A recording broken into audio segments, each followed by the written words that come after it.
Formality से कोई प्रदूषण पैदा होता है, ये एक नहीं मानने वाली बात है। साउंड पोल्यूशन जो आपकी व्हीकल्स पैदा कर रही है, जो आपके ऑटो पैदा कर रहे हैं, जो कारपोरेशन का कचरा उठाने वाली गाड़ी सुबेरे सुबेरे दरवाजे पे पहुंचकर गाना गाती है, उससे बीमार लोग जो सोते रहते हैं उनकी नींद खुल जाती है, जो बच्चे सोते हैं उनकी नींद खुल जाती है। इसको न देखकर जो जमीन के ऊपर प्रदूषण हो रहा है, इसको न देखकर आप हवा में उड़ रहे हैं।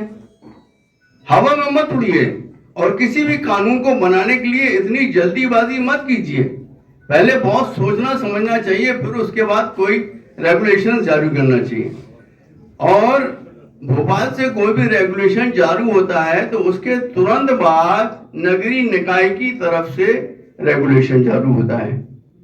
इस बार नगरीय निकाय की तरफ से कोई भी रेगुलेशन जारी नहीं हुआ कलेक्टर साहब की तरफ से, जो कि बहुत जल्दी आ जाना चाहिए था कि क्या करना है और क्या नहीं करना है। कलेक्टर साहब का कोई नोटिस निकले, उसके बाद पुलिस एक्शन में आ जाती है। पुलिस जाके मंदिरों से मस्जिदों से स्पीकर उतरवाने लगती है। किसने दिया ऑर्डर? ये स्पीकर आप नीचे उतारो, ये ऑर्डर किसने दिया आपको? आप लॉ से हटकर काम कर रहे हैं, अपनी मनमानी कर रहे हैं। ये मनमानी हमें बर्दाश्त नहीं, और नहीं हम स्पीकर उतारने तैयार। स्पीकर नहीं उतरेंगे, न मस्जिदों से उतरे और न ही मंदिरों वालों से मैं गुजारिश करूंगा कि वो भी अपने स्पीकर उतारे नहीं। लगे हुए हैं, परंपरागत तौर पर लगे हुए हैं, उनको लगे रहने दें। रह गया जो नया कानून आया है डिसेबल डिसाइड करने का, डिसेबल कौन डिसाइड करेगा ये हमें बता दिया जाए। कितना डिसेबल लगना है, हर मशीन में डिसेबल इंडिकेट करने का कोई प्रावधान नहीं। किसी के पास सस्ती मशीनें लगी हुई हैं, किसी के पास महंगी मशीनें लगी हुई हैं। जिनके पास 1 लाख 2 लाख रुपए की मशीनें लगी हुई हैं, उनके पास आपको वो डिसेबल देखने मिल जाएगा कि मशीन डिसेबल शो कर रही है। बट जिनके पास सस्ती मशीनें लगी हुई हैं, वो डिसेबल शो नहीं करती। अब रह गया सवाल इस बात का कि परमिशन ली जाए और परमिशन लेकर फिर से हम लगवाएं, तो भाई ये तो एक तो जबरदस्ती की तानाशाही वाली बात है।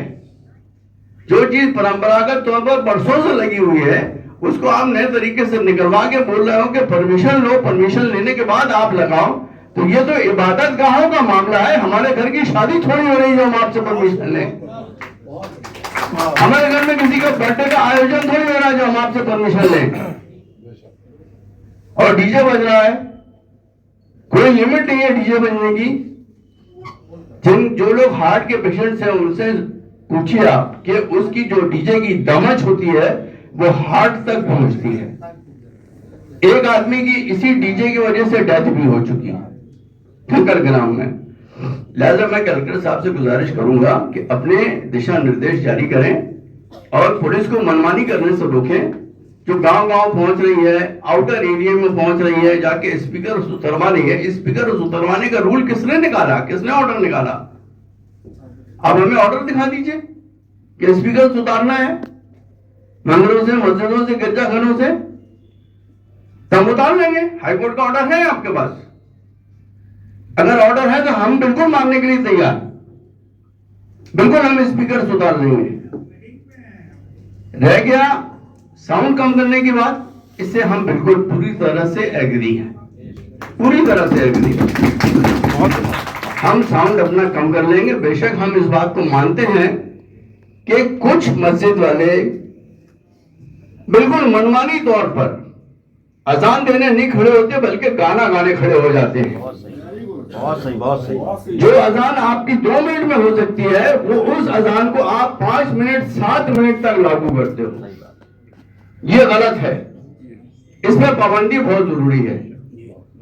दूसरी बात, एक बात ये कहना चाहूंगा कि चाहे पूरब में हो, चाहे पश्चिम में हो, चाहे उत्तर हो, चाहे दक्षिण, नमाज का समय सब जगह एक टाइम पर शुरू होता है। पूरब का अलग, पश्चिम का अलग, दक्षिण का अलग, उत्तर का अलग, ऐसा नहीं है।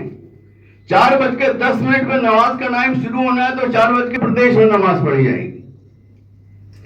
अब ये अजाने कहीं 4:10 पे हो रही है, कहीं 4:15 पे हो रही है, कहीं 4:20 पे हो रही है। 3:30 ये गलत है। इसके ऊपर भी मस्जिद वालों करना पड़ेगा। कि 4:10 पे अगर अजान होना है तो 4:10 पे आपकी नमाज का टाइम है, उसी टाइम आप अजान पुकारिए और 2 मिनट में आपकी अजान हो जाना चाहिए। रह गया जुमे का खुतबा।